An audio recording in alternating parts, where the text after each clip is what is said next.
I met Arinze when I was 26. I had a stable job, a car, a house. Life was good. I lacked nothing, or so I thought. Arinze was charming, eloquent, and full of big dreams. The kind of man every woman wanted to be seen with. I felt lucky, special, chosen. In just a few months, our bond grew stronger. We opened a joint account and started building what I believe was our forever. But that forever came crashing too soon. I caught him cheating not once, not twice, but with someone I called sister. My best friend since secondary school. My world shattered. My confidence crumbled. People begged me to leave him, to walk away while I still had dignity. But love, it had me blind. He begged me to, on his knees, with tears in his eyes. It was a mistake, babe. Believe me, this is not intentional. I'll be more careful now. Don't leave me. You know I love you. Remember our dreams. Please don't leave me. I walked away for a few weeks, thinking I needed space. But I missed him. I missed us. I missed the illusion I had wrapped my heart in. So I forgave him and accepted him back. He returned that night with flowers and wine. I cooked his favorite meal, egusi soup with pounded yam. We laughed like old time, talked about starting over. He even asked if we could attend church together the coming Sunday. It felt like maybe, just maybe we had a second chance. But in the middle of the meal, he paused. Can you help me get salt from the kitchen? He asked. I raised an eyebrow. Salt? Why? Don't tell me you are not enjoying the food. He smiled. I just want to try something I saw online. I laughed and shook my head. You and this your drama. I got up and went to the kitchen. I didn't know those few seconds would bring darkness. The man I loved came with a dark plan. When I returned, he collected the salt, sprinkled a little on the pounded yam, and smiled. I just wanted to feel how it tastes differently. We both laughed. I picked up my glass of wine and drank. Minutes later, my head started spinning. My palms were sweaty. My heart began to race uncontrollable.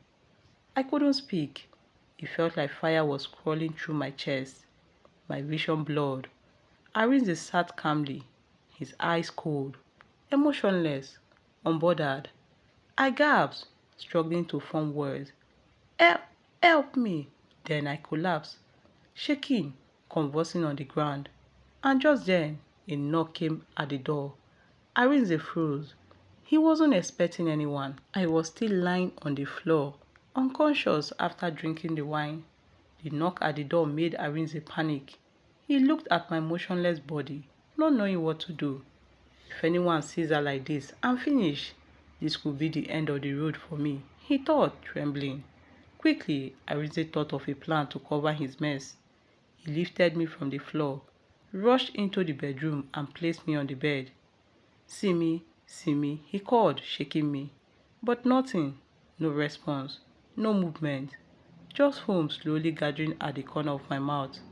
The man I trusted, the one I built dreams with. I loved him sincerely. I forgave him, even after catching him with someone else. Yet, this same man had a dark mind against me. He stared at me for a second, then slowly nodded, convinced that I had completely passed out. Then he ran back to the dining table, picked up the glass I drank from, and poured out the remaining wine. The knock came again. Hold on, I'm coming. He shouted, his voice cracking, but his mind was running fast. What if the person at the door asks of Simi? What if I say she's sleeping? They will come back later to find her body. Won't they suspect and trace me? He whispered to himself. So he came up with another idea. To offer the visitor some wine but mixed with the same thing. That way, the visitor will be gone too. So there will be no trace. Arinze nodded to himself. It made sense. He wiped the sweat off his face with his palm, took a deep breath and walked to the door. As he opened the door, his eyes widened. It was Eniola, my best friend. The same girl I once caught him with. The same girl I called a sister. I gave her money even when she didn't ask. I shared everything with her. No secret. I never imagined she was planning with Arinze all along. Oh, it's you, Arinze said, forcing a smile. I thought it was someone else. Eniola stepped closer, glancing around, and spoke in a low voice. I've been calling you, but you were not picking. She said, I've been in the car for long, so I came to check. Have you done it? Arinze nodded. Yes, it's done, he said confidently. Then he glanced at his wristwatch. You know no one survives 5 minutes after just one drop. But I used 3. Eniola chuckled. Arinze. He smiled. Yes now. I had to fast-track the whole thing. 5 minutes felt too long for me. Now she's completely gone. She thought she was smart. Let her go and rest. Eniola nodded, then whispered, Let's go.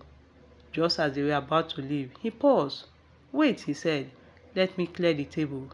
He rushed back inside and quickly removed everything from the table. Eniola stood at the door waiting. Then, just as Arinze was about to step out, they heard something, a sound from behind, like movement. Arinze froze. Eniola's eyes widened open. We looked at each other in shock. Then slowly, very slowly, Arinze turned around. Gradually, he walked towards my bedroom, trying to trace the source of the sound. Eniola followed quietly behind. As they entered the room, he froze. I left her on the bed. How did she get to the floor? Eniola sighed. There I was, unconscious on the floor. Standing over me were 2 people I loved. One was my man, Arinze. The other, my best friend, Eniola. Now they stood together, wanting me dead. I could feel my heart beat slowly. I could feel life slipping away. But something deep inside refused to let go. Arinze knelt beside me and checked my body. This is taking too long. I put 3 drops in her glass of wine. She should be gone by now, he muttered. Then he grabbed a pillow from the bed and moved to press it against my neck. Stop, Eniola railed. I can't watch you do this. Just open her mouth and pour the whole raw content instead. Arinze called. If you can't watch, go to the sitting room. I will handle it. Eniola took a deep breath, then slowly walked out, looking back one last time before leaving. Just then, Arinze's phone rang. He glanced at it. It was my mom. He ignored it. It rang again. He finally answered. Hello, ma. My mother didn't wait for greetings. Her voice trembled. Arinze, please, where is Simi? She's not picking her calls. I've been trying her line. I've been having a bad feeling. Please put her on the phone. Arinze paused, then replied coldly. I'm not with Simi. What? But Simi called me less than an hour ago. When you arrived, she even said she made pounded yam and egusi soup for you. So when did you leave? Arinze's mind raced. He tried to piece together a lie. He faked a laugh. Mommy, so you even knew about the delicious meal she made for me. Well, I stepped out to get her a surprise gift for her. I'm heading back now. I will tell her to call you. Please do, my mom said, then broke down to tears. Simi, my only hope. Who will take care of me when I'm old? Who will call me Mama with that sweet voice? Simi, please don't leave me. Ma, please calm down. I'll be home soon, Arinze said coldly and ended the call. My mother's tears didn't move him one bit. He stood there sweating, thinking. Then he called Eniola back. Change of plans, he whispered. He then told Eniola, my best friend, to hold my mouth open while he poured the rest of the raw content in. I was lying there, unconscious on the cold floor. They poured everything down my throat. Then Eniola paused. She stepped back and said, Arinze, look. Tears are falling from her eyes. Arinze hissed. And so, relax. Even in that unconscious state, my body could feel the betrayal from the 2 people I love so much. Let's rush her to the hospital now, Arinze said. If she dies there, her mother won't suspect me. He quickly picked up his phone and called my mom. She had been waiting to hear from him. I just got to her house, he said. I found her unconscious. I am rushing her to the hospital. But I saw a car leaving the compound when I came in. What? My mom screamed. I felt it. I knew something was wrong with Simi. Oh God, please don't let anything happen to my only child. Her cries irritated him. Just before he ended the call, she begged him, please, Arinze, take care of Simi for me. I wish I could come down to the city, but my health won't let me travel. Okay, ma, he replied coolly. They carried my body to the car. I was barely breathing. As Arinze drove, he glanced at Eniola. So, how do you see the plan?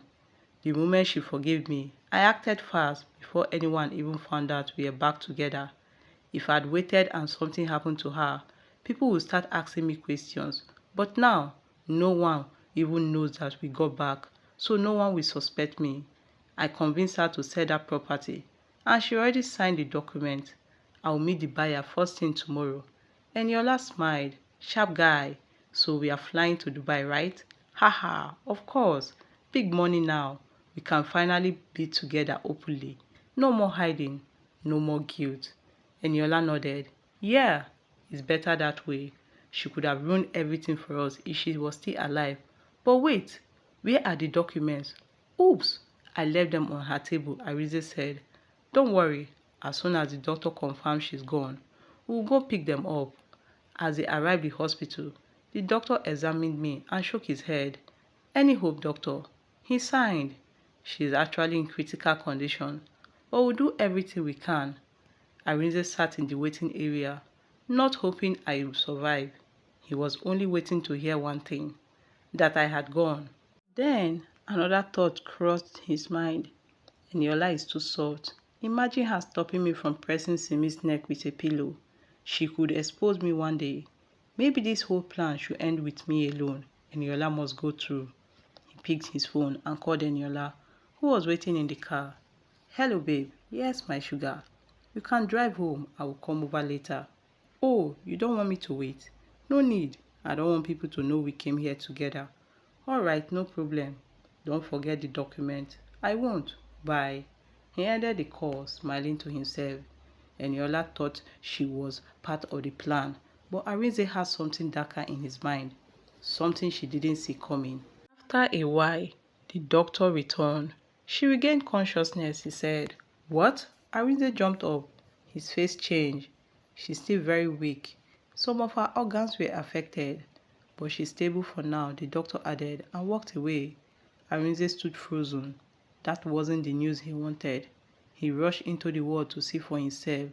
There, I was lying on the hospital bed, pale, weak, barely able to move. A drip was connected to my arm. The doctor had already told me Arinze brought me in, that he was the reason I was still alive.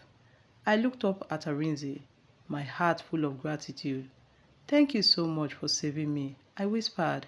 He smiled sweetly, pretending to care. Anything for you, darling. I will always be here for you. Tears filled my eyes. I felt love. I love you so much, I said softly. I love you so much more, he replied. Then I asked the question I couldn't shake off. What really happened to me? The last thing I remembered was drinking a glass of wine. He took a deep breath, but before he could answer, his phone rang again. It was my mom. He didn't want to talk to her, so he handed me the phone. As I spoke with her, she said something that shook me to my core. I slowly turned and looked at Arinze. He was staring at me, watching my face carefully, trying to read my reaction. Then the ward opened. A man walked in and said, Are you Mr. Arinze? He turned surprised. The man nodded. Your attention is needed outside. I watched as he walked out of the door. His face was filled with uncertainty. I could tell he was nervous. I was still on the hospital bed, frozen by what my mother just said on the phone. How could she say she doesn't trust Arinze anymore? The man who saved my life, the man I love so deeply, the man I want to spend the rest of my life with. No, I couldn't agree with her. Not this time. She must be wrong. But her words kept echoing on my mind. Whatever is happening to you now, I feel Arinze is involved. I don't trust him. Those words kept haunting me. I took a deep breath and waited for Arinze to return, hoping to find out exactly what had happened and what made me collapse. But instead, I saw Dr. Chris walk into the ward smiling. As soon as he saw the look on my face, His smile disappeared. He rushed to my bedside, checked my temperature, asked with concern in his voice, "You look worried. What's wrong?" I whispered, "I'm fine." I didn't want to tell him about my mother's suspicion. I couldn't bring myself to say that she now doubted the man I loved, suspecting him of being responsible for my condition. I didn't see the need to tell him. He nodded and said, "That's okay. I'm here to ask you a few questions." So we discovered something. I sat up slightly. I've been waiting to know what happened. What really caused all this? And when will I finally be discharged? Dr. Chris signed and said, "You have to stay a few more days. We need to monitor you closely. Some of your organs are badly affected." I burst into tears. "Doctor, how? My organs? I hope my womb hasn't been affected." "Simi, relax. Be strong first," he said gently. "But we found a disturbing substance in your system. Something so powerful that most people will not survive even a tiny dose." I shifted uncomfortably. A substance in my body? How? The last thing I remembered was drinking wine with Arinze. "That's it," Dr. Chris said quietly. "He may have put something in that wine." "Ah, no, doctor. How can the same man who saved me do this to me?" "It's not possible," I said. Dr. Chris looked at me surprisingly, wide open. "Wait, the man I told you brought you in unconscious state, that was Arinze?" My eyes widened. "Yes, doctor, that's him, my husband-to-be." He signed. "This is complicated." He looked so innocent. There was a heavy silence. Then the doctor spoke again, more firmly this time. "Whatever the case is, this needs to be investigated. We must find out who is behind this, so it doesn't happen to someone else. For now, I suggest he stops coming here to visit, at least till you are recovered." "Stop Arinze from visiting? Who will bring me food? Who will stay with me? Who will gist with me like he does, especially when I feel lonely? Who will understand me like he does?" "Don't worry," he started to say. "It will." Just before the doctor completed his statement, a nurse burst in. "Doctor, please, there's an emergency." He rushed out immediately. I was left alone, thinking about Arinze. Questions flooded my mind. Questions I didn't have answers to. Suddenly, I heard whispers. Sounds like people struggling at the door. My heart started to pound. I fixed my eyes on the door. Then Arinze's phone lying on the bed began to ring. The noise outside stopped. The place fell silent. I glanced at the phone with trembling hand and froze. It was Eniola, my best friend, calling. I didn't know whether to answer. Then a message popped up. It was her, but before I could even open it, the door burst open and I froze. He rushed into the hospital and he was sweating. "What happened to you?" I asked. Instead of answering, he barked, "Where is my phone? Who was calling me?" His tone was sharp, harsh. I handed it over silently and said, "So you are still talking to Eniola? I thought you promised never to have anything to do with her." He looked at me with tired eyes. "So Eniola calling me now is a big issue. Please, let's focus on what matters now, not her." I raised my voice. "It matters to me, Arinze. I've caught you with her more than once. I forgave you and now you are calling her and she's calling you and you expect me to ignore it." Before he could respond, I raised my voice again. "Give me the key to my house. Now!" His face softened. "I'm sorry," he said. "It hasn't gotten to that. I don't want us to break up anymore. I don't know why she keeps calling me, but I will block her. Please believe me, you are the only one I love, the one I want to spend my life with." Silence filled the room. I stared at him. Deep down, I loved him so much. I can't explain what I feel every time I see him. I don't want to lose him, but I never knew he wasn't the man I thought he was. "Just promise me," I whispered. "Promises won't hurt me again." "I promise," he replied. Then he asked, "What did the doctor say? Will you survive?" I took a deep breath. The doctor said I was poisoned. He's not even sure if I will fully recover. Some organs were badly affected. Tears rolled down my cheeks. My voice shook. "Please, Arinze, what happened to me? It was just me and you at home. Only you know the truth." He looked away. His eyes darted. "Babe, I stepped out to get ice cream for you, don't you remember? I can't remember, he said. He continued.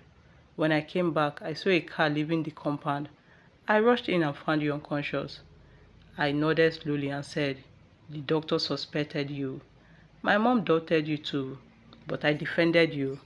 I said you could never do such a thing to me. I even want to call her now so that she can hear the truth.